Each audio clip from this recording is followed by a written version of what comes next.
Welcome to a special live broadcast of Because We Had To, powered by Solero Commerce on the Park Life Podcast Network.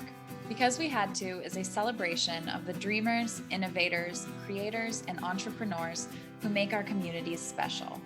Today's guest is Joe McCutcheon, founder of two successful businesses, Enovana Green Cleaning and Carolina Castile Soap, both based in Raleigh, North Carolina.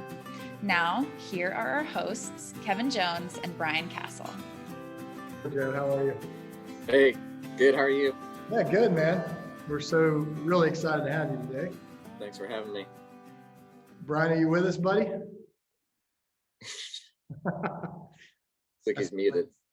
Here we go. I'm unmuted, I think. This is exactly how these are supposed to start. So, Yeah, that's right. That's right. I realized that I have the ability to self-sabotage on a live broadcast. So I like to talk about the fact that, in a technology company, sometimes the thing that works the worst is actual technology. So, luckily our payments technology works well, but it's this side gig technology that's troublesome at times.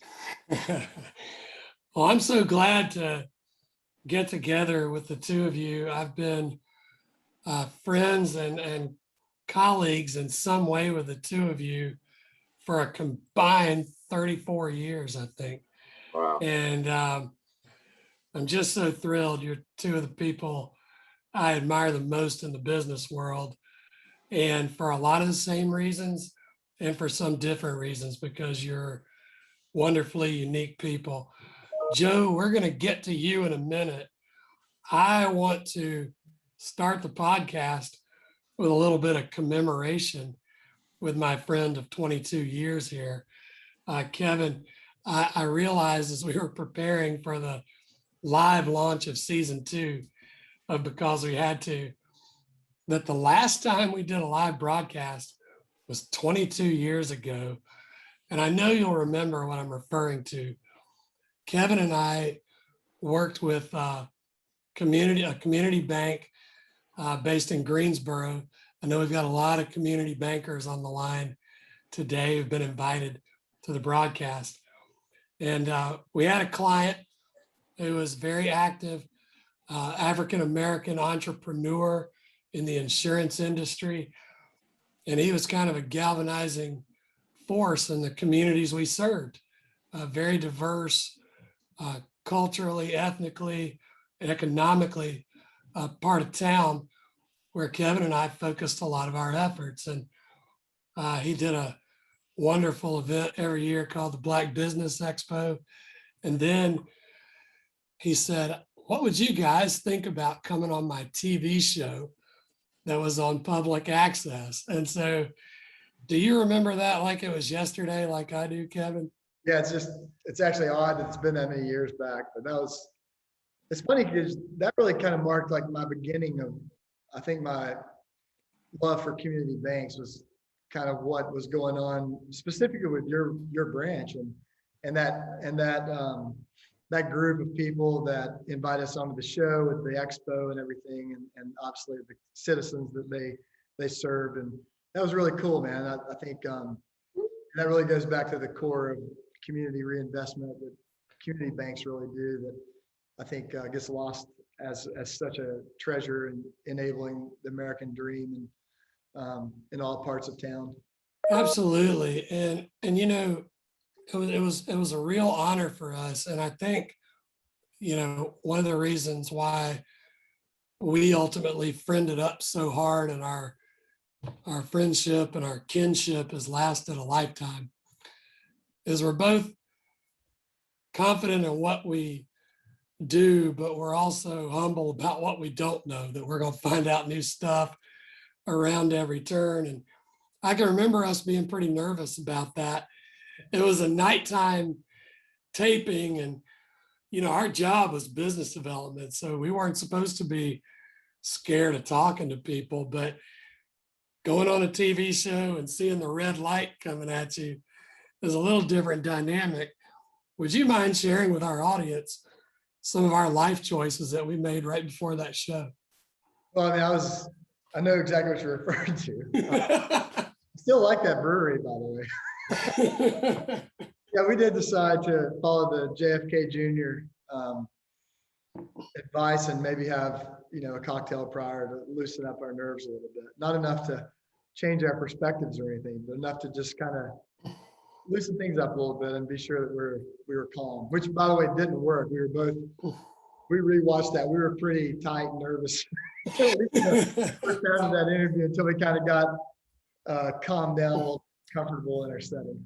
Yeah, I don't think I was as much inside my own head as I had been on some previous excursions in life, but so it helped a little bit. So before we get to Joe, did you do any liquor shots right before this today since we're live? I'll say I did not. I've grown up a lot since then. No, I don't need to do that anymore. I have a cup of coffee and I think, once I got through this first couple of interviews, I've been able to calm that habit a little bit. Yeah, it's like a little early for me. It's about 2:30 here on the East Coast. I know you're Central Time. I know we probably got some folks listening all the way out west. So just know we didn't have beer for breakfast or anything close to it today. Well, let's bring in Joe McCutcheon. Joe is a very special person to me. He's a special person to pretty much anybody that intersects with him. I met Joe back in April of 2012. I was trying to grow my business, working in small and medium-sized marketing, social media, blogging, you name it. And I reached out. I was having lunch with my business attorney, a really great guy based out of Raleigh, North Carolina, named James Forrest. And I said, can you help me out with some introductions for people that I should get to know? And Joe was at the top of his list. He introduced me to a few people. He's one of those people that's very generous with his network. And Joe and I just hit it off immediately. He was, back then, that's close to 10 years ago, Joe would have been an early adapter of social media for local businesses, for local service companies, field service businesses that are so popular in the Solero portfolio, especially because of the tie-in with community banks and RazorSync. And I always saw Joe as a really cool innovator. And it was really neat to get to work with him on his marketing and communications messaging because his value proposition was so true. He started Enovana green cleaning in the late 2000s with his wife, Amy, a true mom and pop business. And out of two desires, one, to do the cleaning business, residential cleaning business with a lower environmental footprint, but also in ways that are healthier for people. So that means for environmental, it might mean using a high mile per gallon or a hybrid car to get your people around to different houses. From a health and wellness, it's all natural products. And one of the things we're going to explore on this broadcast is Joe's ethos of continuous improvement and how that's shaped him as an entrepreneur. And basically, I think a little bit accidentally, he founded a second very successful business through his quest to improve the first one. So spoiler alert, he's a two-time winning entrepreneur. He's coming back from the pandemic like so many. Welcome to the show, Joe. So honored Thanks, to Brian. have you. Thanks for having me. So you've told me many times about your beginnings in the restaurant industry, company in the Triangle called Chapel Hill Restaurant Group. And how these people, like the people that own the company, and I've met some of those owners myself in a previous life as a banker, how they shaped you and mentored you, took you from a time in your life where, you're you're talking to another guy that was a wayward young man in some ways. When I was in my 20s, they mentored you, exposed you to some great values like teamwork and running what can be a high pressure business, the restaurant industry. So can you just start us off with how your journey began with those folks, and then we'll kind of move on. Yeah, sure. So yeah, I started working there in 2002, early 2002, and I was just looking for a job as a cook. That's all I had really ever done, was work in restaurants as cooks and dishwashers. And I remember going there, I think for my brother's graduation for lunch one time, and we really liked it there. So when I was looking for a job, my mom was driving me around applying to places. I was 21, 22 years old, and she dropped me off there to apply, and there's history from there. But they hired me as a pasta cook, and I worked there for a couple of years, and just as a cook, and it was not a super easy time for my life at that point. Like I really had some personal struggles I was dealing with, and I wanted a job where I could kind of do my own thing. Like they moved me from the pasta station out to the pizza station, where you're out in the dining room, but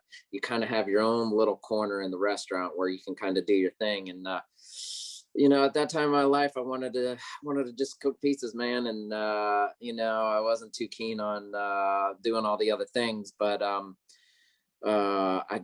some things happened in my personal life that led me to overcome some obstacles. And I was dealing with some substance abuse problems at the time, which were very common in the restaurant industry.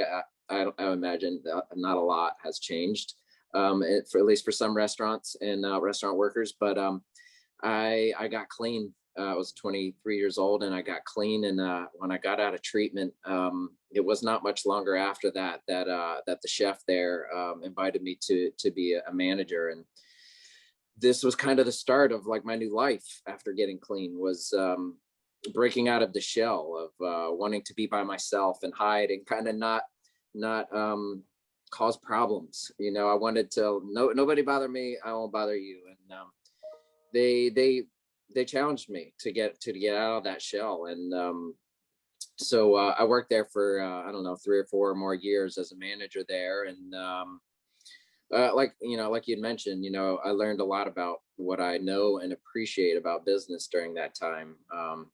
So many things were learned. One thing I really appreciated about that restaurant is that it was not corporate. Having gotten into at least the beginnings of franchising for my house cleaning company, I can appreciate the things that are good about corporate businesses. But what I really appreciated about 518 was that it lacked the negative things that sometimes can go along with corporate companies, chains and stuff like that. It was not an Applebee's, it was this creative place that was built in an old train station from like 1910 or something like that. It was this beautiful building with a creative menu, and it was just this wonderful group of different people from different backgrounds, and they had creative food and made food the right way. Like that was some of the best food I've ever eaten was working there. Like they didn't get their marinara sauce out of a can. They like, sometimes I look back and I go, gosh, man, they could have made a lot more money if they would have, like you might have been able to cut some corners there and still retain some amount of quality, but a lot of the things that enable quality, they did those things. They were willing to spend the money to have really good product. But yeah, I worked there go ahead. But you shared, one of the things that was critical, not only to you transitioning from that kind of leave me alone, I just want to cook and do my thing, coming out of your shell, joining the management team. And I've got personal experience with their management team. They're amazing. And there are people, I was intersecting with those folks 15 years ago, and some of them are still in place. Yeah. Like this is a company built on long-term culture and improvement. And it seems like you had really good mentoring there. You've Yeah. mentioned Pete Dorrance before. Mm-hmm. Well, I think one of the things that made it so good there, the culture so good, was that their managers were people who had worked there as bartenders for years, as waiters, as cooks, and had shown what they can do. And I think they believed in their people, and they gave people chances when they maybe didn't deserve, or maybe, you know, like I didn't think I deserved a chance, but I probably did. You know, I did have a lot of qualities that were worth allowing to grow there. And so yeah, they had really good management, and they captured magic in a bottle there. They just had this great staff. You know, it was a very large staff, and they could churn through that staff until they were left with the good ones. And that's who stayed there. And those people stayed there, and as a result, the culture changed, and it became an attractive place to work. It was tough to get a job there, I think, for a long time, at least as a waiter or bartender. Yeah. Many of those people, the ones that are no longer working there, have gone on to start restaurants. And, you know, like I can think of one guy that works with Ashley Christensen with some restaurants she's been a part of in management. But yeah, I learned a lot from them. You know, I give a lot of credit to them. One of the things I can think of is like Pete Durrance, one of the owners, was one of my first house cleaning customers. You know, like they were good people. They treated their employees well, and like wanted to see me succeed, even if I was going to leave their company. But I do recall about a year after I started Enovana Green Cleaning, we were Triangle Green Cleaning back then. It was 2009, 8 or so, and the recession was really tough at that time, especially in the restaurant business. And I went in there to eat lunch and sat at the bar there, and I saw Pete in the dining room, and we were just kind of sharing stories, business stories. Like he was asking me how business was, and I was asking the same of him, and he was saying, "Well, you know what we're doing right now? Yeah, we're slow, but I'm here today. We're refurbishing some of the chairs and stuff here. Like we're building the restaurant out. I'm just trying to do what I can when I can while we have this downtime. We're just going to try to improve the restaurant so that when things open back up, or when, you know, things pick back up, we've got an even better product to offer. You know, things that you can do during a slow time that maybe, you know, they couldn't shut the restaurant down during the busy times in order to make those sort of upgrades to the restaurant." But, you know, I learned not to cut corners there. I learned to have fun. We had fun there, you know, like a place to work has got, for me to want to be there, it's got to be fun. Like work does not have to be punishing. Then people just are looking forward to clocking out. And we had a good time there, man. We really did. Hey, So, Joe, Kevin, jump in. I want to circle back. You know, one of the topics that I'm always really interested in, and you kind of touched on it, so I'd be interested in your thoughts, is you mentioned kind of some of the people who you didn't think kind of deserved a chance, or they didn't think they deserved a chance, and that they got a chance there, and they went on to do really good things. I mean, that's a whole subsection of a topic that's really intriguing. And, you know, what characteristics, now that, you know, you're leading your organization, you know, how do you find those people, and like what characteristics do you see in people that make you want to go and kind of pass that on and allow for people that maybe didn't think they deserve a chance, that you see the potential in them and try to bring that out and cultivate it? Well, first of all, I'll say that we've got 3 people working for our company that have worked with me ever since working at 518. And the characteristics I've seen in those people are, and that I think most people look for when wanting to hire management or promote someone, give someone a chance, is I just think, first of all, is integrity. What principles does someone live by? Do they treat people well? Are they fun to be around? Do they care legitimately about the success of the business? And, you know, some of that's just the basic stuff. What's their attitude like? You know, working with people with a bad attitude is really tough.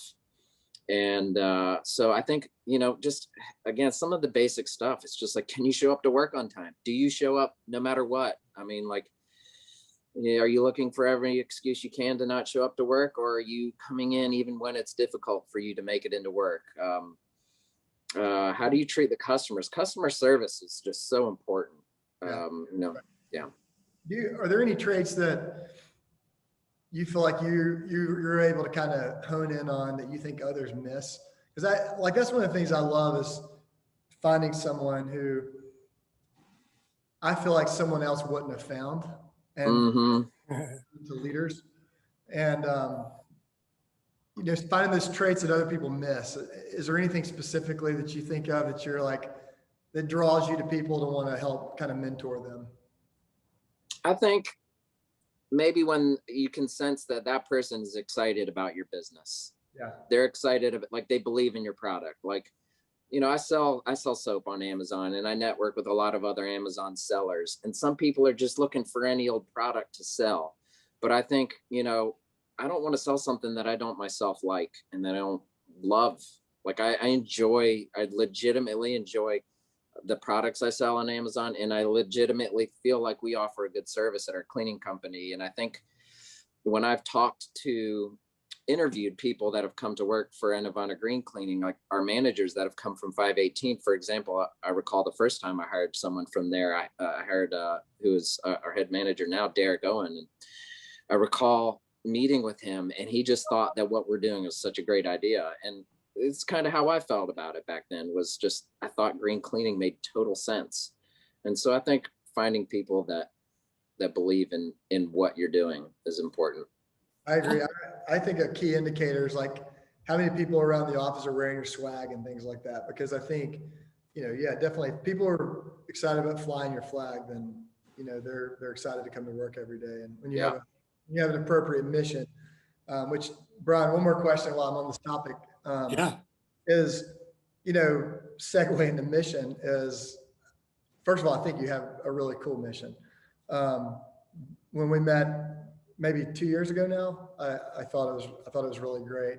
So I'm curious, like, how did you gain this passion for helping families achieve a healthy home? I mean, that's kind of, I see where your two companies come together is they both, really you started with an idea of trying to create a healthy home, and then you ended up doing the manufacturing to even create the product. And so that's really cool. So I'm interested in just like what sparked that jump off point where you're like, man, I'm going to go, this mission's worthy of my time and my craft and my life. Yeah. Yeah. What was your jumping off point? Yeah. So I was looking to get out of the restaurant business, as I hate to say older, but I was maturing and wanting something, I don't know, a little bit less nights and weekends. And I was wanting to get out of the restaurant business. And so I explored the idea of becoming a nurse, and I went to the prerequisite classes for nursing school. And that's where I met who's now my wife. And she was doing house cleaning. I found out how much she was charging per hour to clean houses. And it was about double what I was making as a restaurant manager. And, she was making her own schedule. And she mentioned green cleaning, and it just made so much sense to me. I thought to myself, like, if you can clean with something that's not as toxic or not toxic at all, or you can clean with something that smells natural instead of like these synthetic fragrances that tend to give me a headache. I had asthma as a kid. And so strong smells give me headaches. They make it hard for me to breathe. And it just made so much sense to me when I heard that, like, oh, green cleaning, and like the whole kind of green movement was just kind of the whole term, like something green, meaning natural, was just coming about back then. And I was like, man, this seems like something that could be in a lot of demand. And I saw some of the ingredients that were used to clean with, and it made all the sense in the world to me. And so I thought, well, geez, the business itself, just the, cleaning houses, making my own schedule, that is what first appealed to me. It was like, man, I'll clean houses for that kind of money. Yeah, Brian, a lot of our good ideas came from out of so we can understand that. Yeah. Absolutely. And, going back to identifying the talent that becomes leadership, one thing I've noticed, we need to get away from this thinking in terms of some businesses or entrepreneurs are white collar, some are blue collar. Like those are labels. Like this is, we all just have work to do, right? Mhm. And I've noticed common denominators in my company and both of yours, and the people you hear about who one day you meet them as sort of a person who's entered the company, and the next thing you know, they're a manager or a VP. Yeah, I met Derek way before he was president of your company. Mhm. And what I've noticed about all these people is they commit to excellence at Mhm. some point in the first job you hire them for. And whether you see those traditionally thought of leadership characteristics, which are often tied to personality types, expressiveness, things like that. When you just focus on how good of a job they do and then try to gauge their interest in, like somebody did with you, Joe, could that guy be open to being something different, something more at this company? And obviously, whoever nurtured you at Chapel Hill Restaurant Group was right about that. You've been on the money with Derek. Um, I'm living that right now with our producer on this call, and Kevin's living it with literally dozens of people across the country in his company. Would y'all agree with that, or am I full of it? No, it's without question. Yeah, I mean, to me, the most rewarding part of my career is that cultivation of other people's talents. And obviously, that obviously becomes the thing that helps you become successful too, because it increases your ability to scale excellence. Because none of us, regardless of what we think, are talented enough to do it by ourselves. That's for sure. So, you're cultivating others within your organization that care as much as you do is a really special Yeah, step in the right direction for long-term sustainable success. it makes me think about a conversation I had with Derek recently, which made me realize that like I mean, I don't know that I just realized this, but what I noticed was that he really takes pride in like doing a good job. Like we're really proud of the product we put out. And, I can take this back to working in the restaurant where, especially as a cook, like, we had a new special every week, and me making pizzas, it was like, each pizza seemed to be a little bit different. And it was like, I took pride in that. Like I made calzones back then. I still call myself the calzone master because I make beautiful calzones. That's like the one thing I'll talk myself up on is like, I can make a damn good calzone. And it's like, it's like art. You put it on a plate and you look at it and you like, look what I made. And I think that's a lot of what attracts me to business is like creating something. It's like art and creating something that I believe looks good or is a good product, and seeing other people enjoy that is very gratifying. And I've seen that in our managers, and I believe in our house cleaners as well, to take pride in the cleaning job that they do. So before we go pay some bills with a quick commercial break, I do want to get back to something I mentioned in my introduction, Joe. I've worked with a lot of really strong entrepreneurs and executives, and you are the best. You're the gold standard as far as attentiveness and following through on continuous improvement. You just never, ever take your foot off the gas. And so, can you share with us how that progression helped and give a little more detail of how you started off, you and Amy, with the cleaning business, and then talk about how and I was there when you were doing some of this, you were looking at the green products and how that became a two company empire, so to speak. Yeah.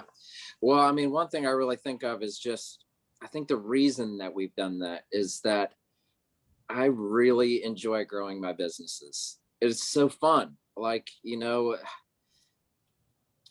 not capped out at the ceiling of like, oh, well, my job stops here. Like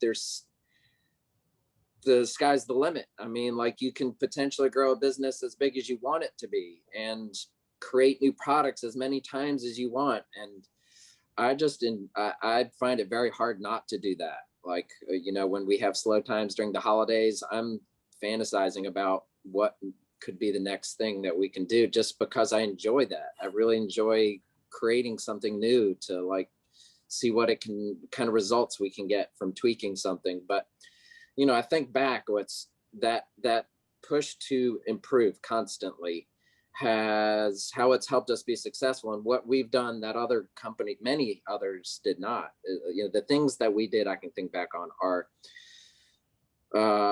really having a website. In 2007, not many house cleaning companies had a website. I got into search engine optimization before that was really even a term. And so like nobody could touch us when it came to search engine optimization for a long time after that. We've tried to offer the things that other companies don't, like a website, like a customer service person you can call, not just have to talk to the person face to face that's there and cleaning your house. This may sound like not that futuristic now, but back then it was. But we started accepting credit card payments. Most house cleaners took cash or check back then. What else did we do? We came up with our own cleaning products. Something that I had been pushing to do for a very long time, and only recently in the last couple of years, I've found the technology to be able to do it. That again, no one else was doing at the time, was giving customers the ability to book their own cleanings online through our website 24/7. They can, if someone's not currently a customer and they want to find out information about cleaning, they get all that information right on our website. They don't have to submit a contact form, wait to hear back from someone, go back and forth on emails. They don't have to wait till Monday when our office opens, those sorts of things. We were working with a software designer trying to create something like that, like 6 or 7 years ago. And those are the things that, like we talk about sometimes, like we train our house cleaners how to clean, and we can try to incentivize and encourage them as much as we can, but ultimately they're going to go out there and they're probably going to clean about as good or as bad as any other company. They may fall short or exceed other companies. They're going to match most of the time, most other cleaning companies, but we talk about the things that we can control, because sometimes we can't control. An employee that's cleaning your house may have had a family event over the weekend, and they've got to come in now not feeling well and exhausted and emotional and clean your house, and maybe they miss something. But the things that we can control are, like the services that we provide, like the customer service, the website, the electronic payments, all the conveniences, all the professionalism that many house cleaning companies don't provide. I know that's a theme, Kevin, that your company, where you've often told me it's payments first, but also putting as many resources in the hands of the small business owner that previously were only available to the enterprise. And here's your evidence. Like Darwin would have loved this guy because he's the fittest, right? He's out there. He has the idea. I find it's funny, Joe, as you were talking about the appointment scheduling. I work with a lot of people in the so-called professional class. Well, they've all discovered Calendly, to go book their appointments. Dude, you invented Calendly like 10 years ago on your website. And it shows, Kevin, I think what y'all are trying to tell your bankers and your merchants quite a bit, which you give these folks the tools, they're going to crush it. Yeah. And this time and again, these competitive advantages, and especially the power of technology, website scheduling, payments, all those things had profound influence. And they also, Joe, I would imagine, made your transition into growing Carolina Castile soap. Well, you knew all about selling service through a website. So you just kind of had to convert to a product mindset. But I think it's a profound tale we're telling here of how one man's quest to harness technology and tools have these revolutionary effects on his business. Well, Joe's, I mean, yeah, for me, then this is why we do what we do is our mission is simple. You know, we feel like the big guys have had an advantage for years, and they've got data, rewards, business management software, payments all tidied up in a nice little bundle, and they can pretty much stomp on the little guys.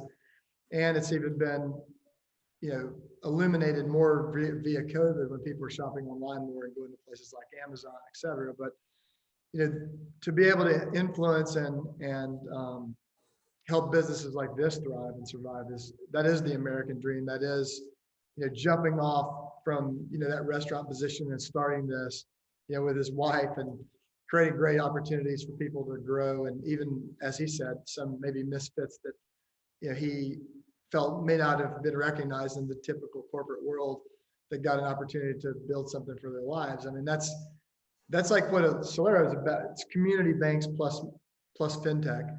That combination, you know, enables these types of businesses. So it's always fun for me to hear.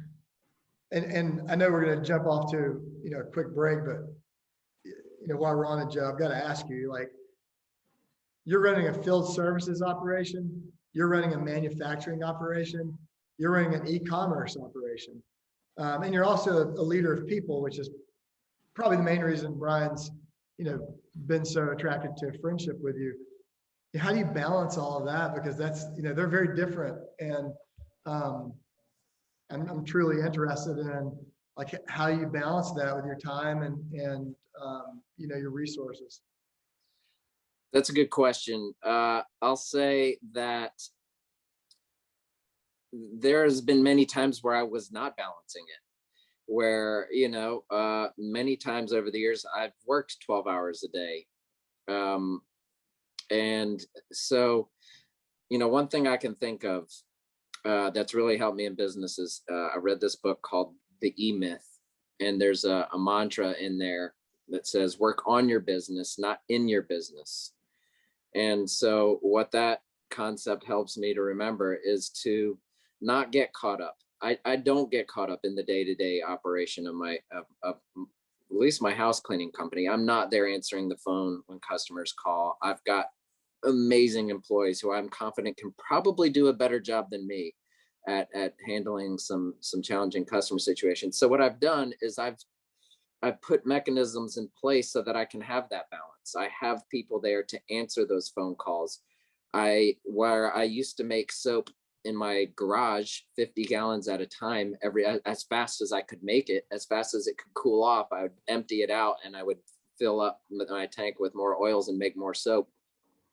Now I've contracted the manufacturer out to a company on the other coast, and so we're not in the manufacturing business anymore. You know, we've taken, you know, what I have done as a business owner has been to outsource those things that can be done by others, so that I can do the things that I enjoy doing the most and that give me the most satisfaction and balance.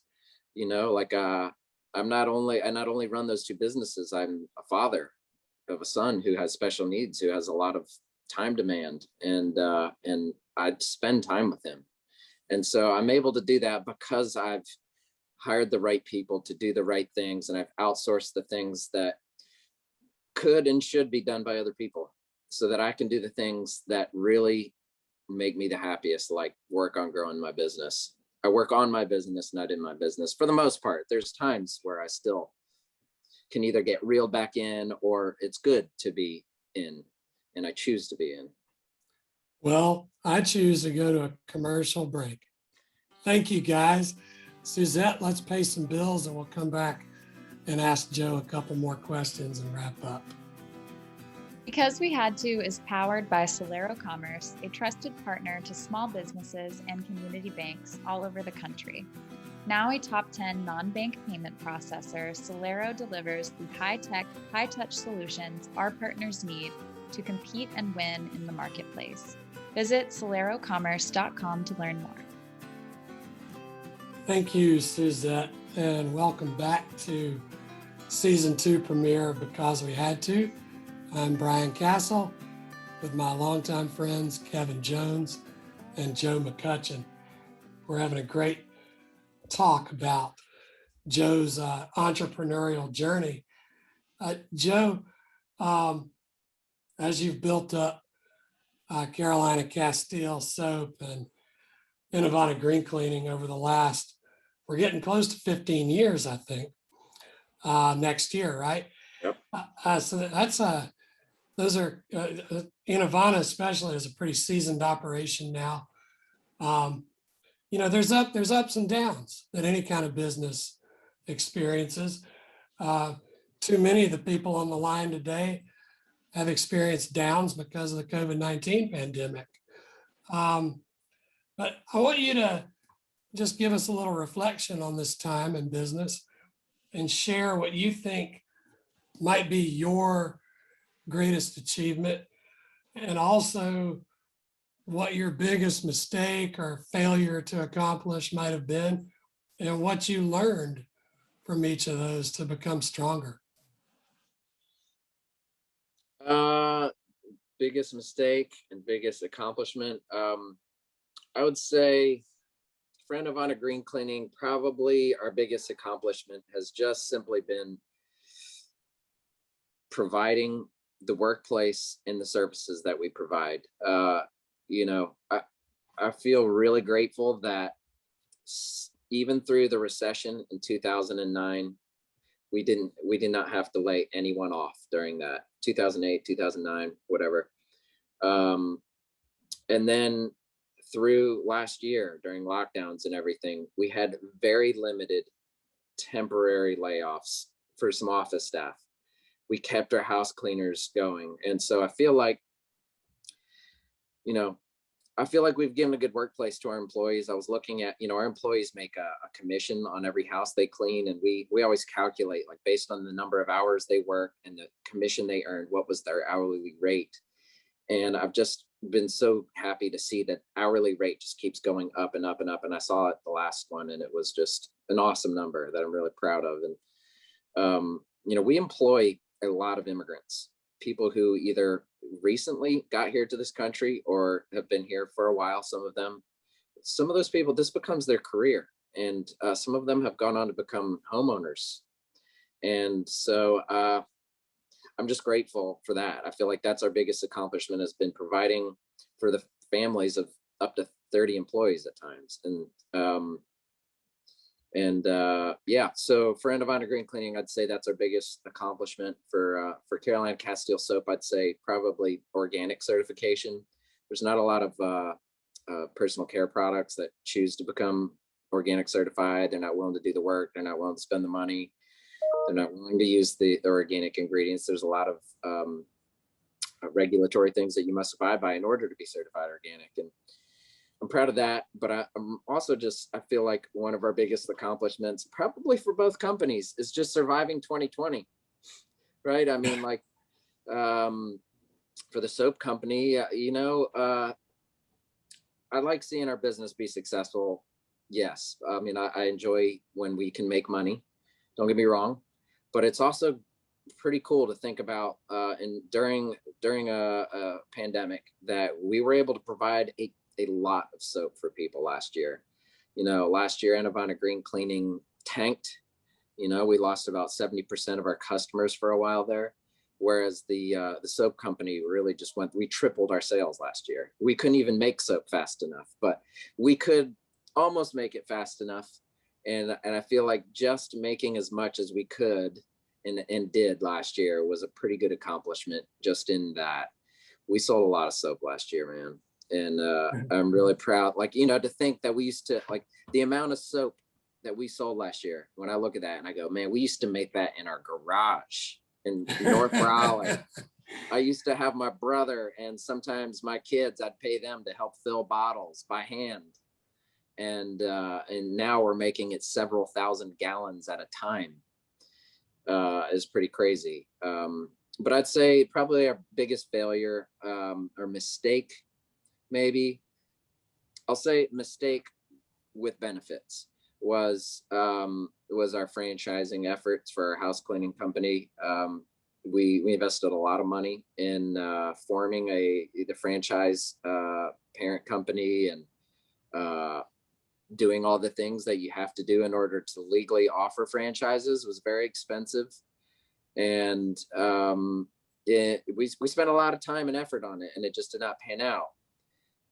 And that's okay. Like I said, I get excited at the idea of growing my business. And so that's what I did, is I took a chance to try to grow my business. And, so like, I can't beat myself up for that. I mean, I wish we could have some of the money back that we spent on that, but a lot of that money we spent, we're still reaping the benefits of that money. We created our operations manual. We had slightly documented many of our procedures, but now there's a book we have that says exactly how to do every little thing in our company.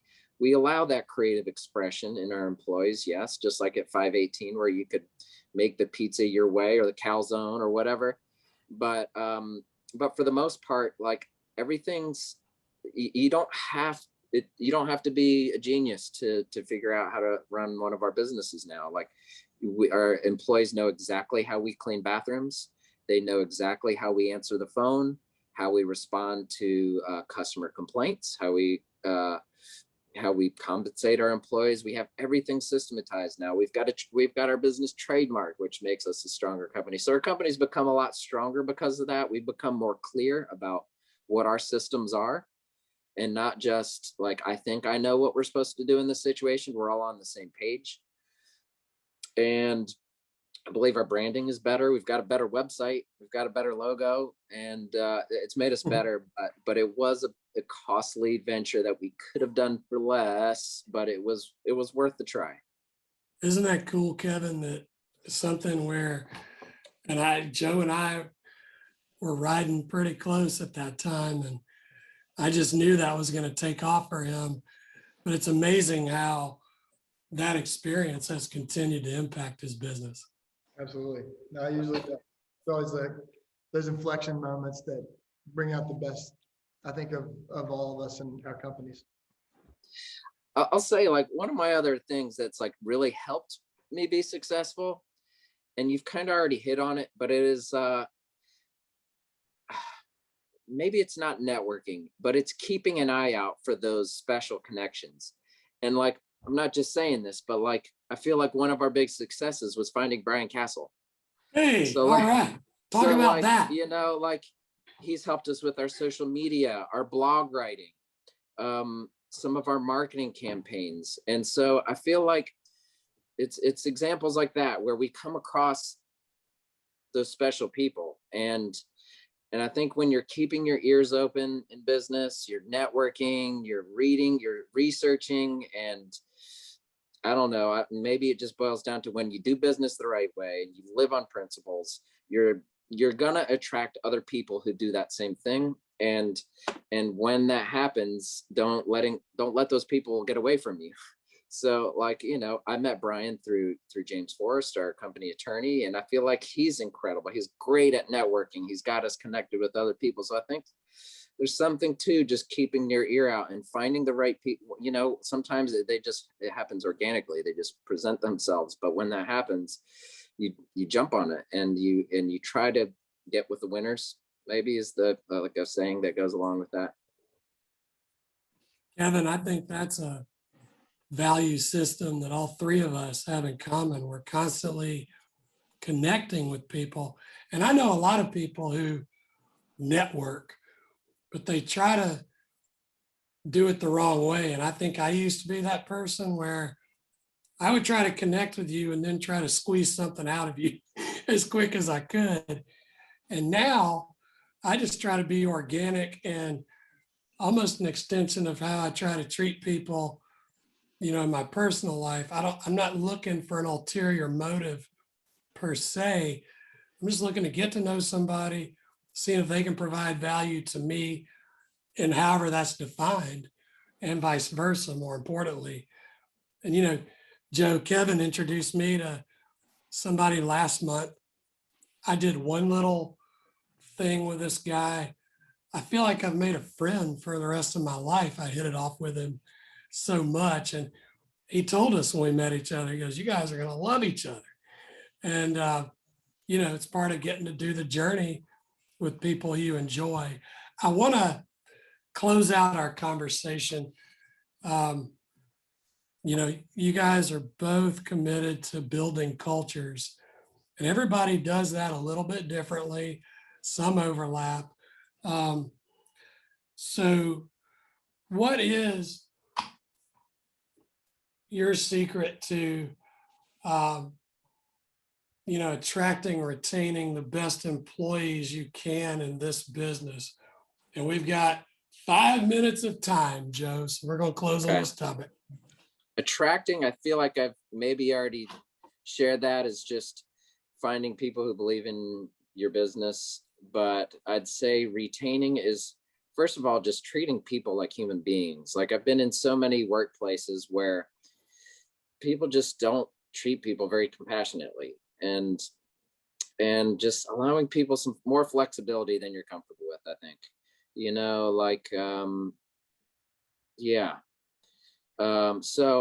One of the ways that I feel like we've retained a lot of employees has been through the way we pay. We pay our house cleaners a commission-based pay. So we used to pay by the hour, and it was a bit of a headache, on both sides, where one crew might take from 7 a.m. till 7 p.m. to clean 4 houses. Another crew might finish it by 2:30 p.m. and they're feeling like, hey, that's a little bit unfair that someone else, like, why is it taking them that long? Like, I'm cleaning the same number of houses and I'm getting less hours doing it. And whereas on our end, we might have gotten a few calls where someone said, hey, your employees pulled up in front of our house and they sat there for an hour before they came in the house and started cleaning. So we were kind of getting taken advantage of. And it turned out that it kind of worked both ways, where if we offered a commission-based pay where they get a cut of each cleaning, not only do we not have to worry about being taken advantage of, but they don't have to worry about that either. They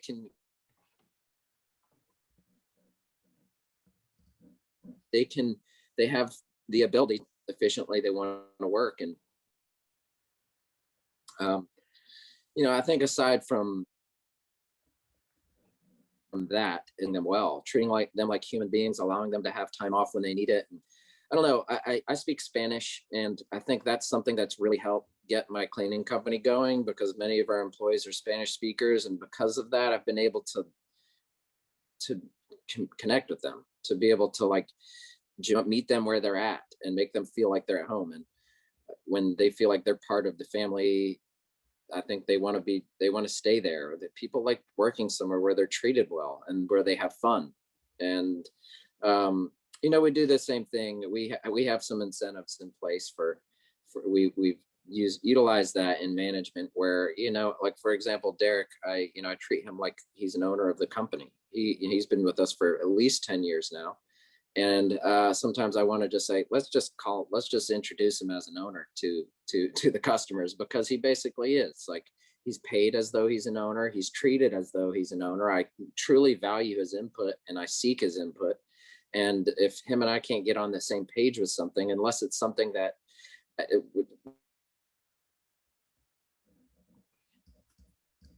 there's never been a circumstance where they inherited my principles such that I just can't meet him where he's at. So if I can't get him and Brenda on board with me on a decision, then I'm just not going to do it. So, yeah. So Joe, Kevin's going to wrap us up with one more quick question for you, Kevin. Well, one thing I'm always curious is just to get to know people a little bit. So one last question. Tell us something about your childhood that influenced who you are today.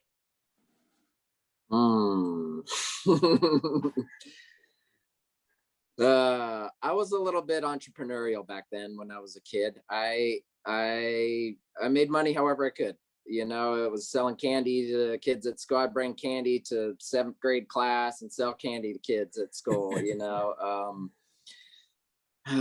Yeah, I mean,